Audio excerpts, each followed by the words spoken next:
That means you just need to give it an understanding, and you could honestly say goodbye to somebody and not have to do it in a way that's mean, right? So you can still act loving. Okay. Our immediate question is, how can I be as loving as possible in these circumstances? When we show the 5 A's to others, they feel loved and at the same time see us as lovable.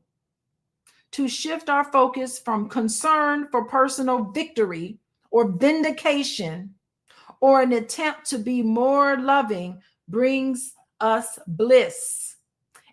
So instead of trying to win, you're trying to, I'm right and you're wrong.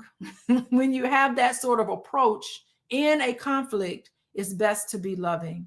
It's almost like that saying about relationships, do you want to be right or do you want to be married?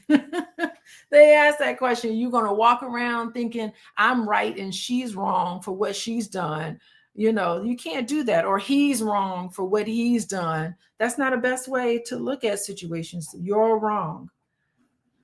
Yes, Rhonda, got to use discernment. Absolutely. Interesting. So this is it. This is the reason why. Let me read this again. To shift our focus from concern for personal victory or vindication to an attempt to be more loving brings us bliss. And that bliss is the best context for letting go of ego and releasing the 5 A's. Not judging someone else, right? But just learning how to love.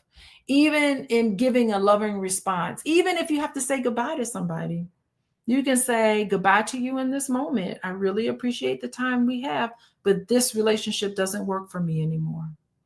You don't have to change. It's just this relationship. And you can say goodbye and terminate in a way that's loving.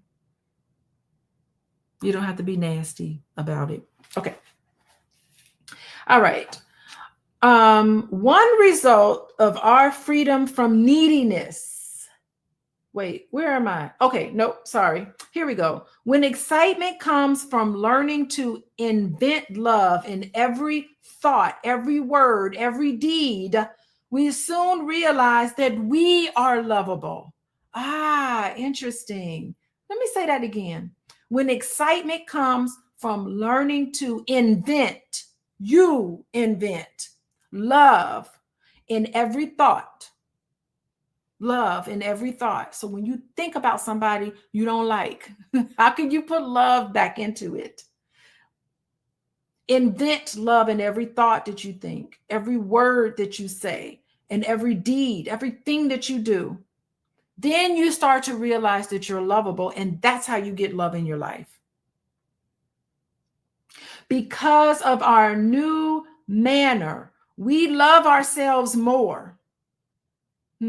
So how you behave, how you act, if your thoughts are hatred, if your words that you spew out of your mouth is surrounded around hatred, if what you do is surrounded around vindictiveness, that means you're not a lovable person. Yeah, you create it. You have to invent love. Even if you're not getting it, even if you feel like there's a lack thereof. Last week, we talked about the fountain from within. If you don't have that loving fountain from within, this is how you create that fountain, by inventing love in your words, in your thoughts, in your deeds. And that's how you become lovable. That's something to think about.